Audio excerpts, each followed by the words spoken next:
Baik. Ya. Jadi kami saat Panitia seleksi atau pansel calon pimpinan KPK akhirnya selesai merampungkan tugasnya untuk menyeleksi calon pimpinan KPK periode 2015-2019.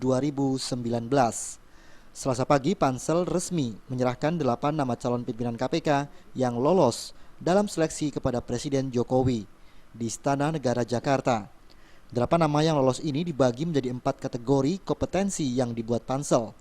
Keempat kategori itu adalah pencegahan, penindakan, manajemen, serta koordinasi, supervisi, dan monitoring.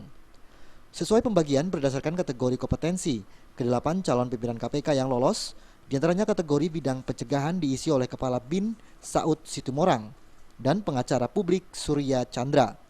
Kemudian untuk kategori penindakan ditempati oleh Hakim Ad Hoc Tipikor PN Jakarta Pusat Alexander Marwata dan Widya Iswara Madya Sespimti Polri Brigjen Pol Basaria Panjaitan.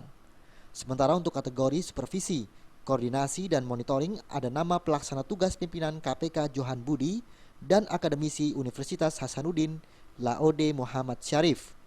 Pansel memastikan ke-8 nama calon pimpinan KPK itu tidak memiliki catatan kriminal.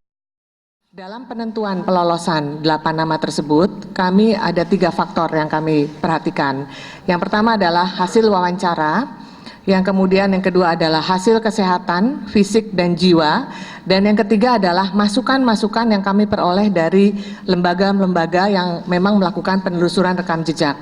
Dan itu ada dari, kita tahu dari Polri, Kejaksaan, KPK, PPATK, BIN, dan juga Kementerian Keuangan. Setelah menerima 8 nama calon pimpinan KPK, Presiden akan memprosesnya dan menyerahkan ke DPR untuk digelar fit and proper test. Berdasarkan undang-undang, sebelum pertengahan Desember tahun ini, KPK sudah memiliki pimpinan baru.